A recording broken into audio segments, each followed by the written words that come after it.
akad nikah. Maka akad nikah itu adalah untuk menghalalkan yang haram. Yang sebelumnya haram sekarang sudah menjadi halal. Yang sebelumnya keji sekarang sudah menjadi suci. Yang sebelumnya berdosa sekarang sudah menjadi nilai ibadah. Saboh buat yang awai-awai haram. Dudo halanya kena buat akad nikah. Dan sebelum akad nikah, Tunku Muhammad Baidawi apabila gemat jaro saudara Irham Natasha dalam keadaan dosa.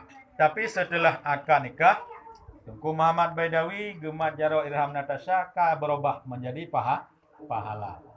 Kemudian yang lebih pokok alam, saudara Muhammad Baidawi dengan sebab akad nikahnya pu yang terpundak kepada wali. Pu yang jid ke tanggungjawab wali terhadap saudara Irham Natasha, ba'uronya kamu minah kepada tanggungjawab drone.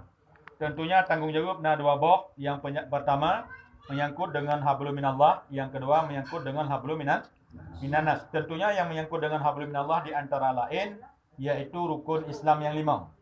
Telah kita mengucap 2 kalimat syahadat, rukun Islam yang kedua yaitu sembahyang seluruh semalam 5 bah wate. Tunku Muhammad Baidawi menyangkut dengan 5 bah wate kiban selamanya ku kalengkap Muhammad Baidawi atau mandana tinggal-tinggal. Insyaallah kalengkap. Saudara Irham Natasha insyaallah juga kalengkap ya. Alhamdulillah.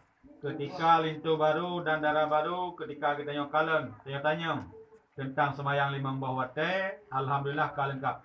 Saya merasa bangga dan bahagia ketika lagi nyan jawaban. Tapi saya sangat kecewa ketika lun tuan periksa wali di kantor, terkadang wali pu jawab ketika lun tanya menyangkut dengan 5 bah wate. Tungku menyebak don pulang luak som teman ku ada lun som bak don pi bak Tuhan ka gedepu ada mubarakkan di nan kasadar hanam lun tanya pilih ronyo nan jawab. Pu jawab. Tungku roje yang muda-muda le tinggal semayang karena le main bola roje. Teman jino lawitnya ka sakit-sakit kalau cik lom tinggal semayang. Teman menyo muda dia le tinggal semayang, otak Tuhan bila tinggal semayang pajan cik bubut. Kan? Kursi bak lagi film tejoni. Rumah baru golai pegat rumah Tuhan kaitu sama dengan hana rumah. Bahkan na sebahagian lintu baru ketika di kantor terkadang na nikah tok mesti 10 pasang yang tak peduk 3 nikah 2 pasang atau 4 pasang.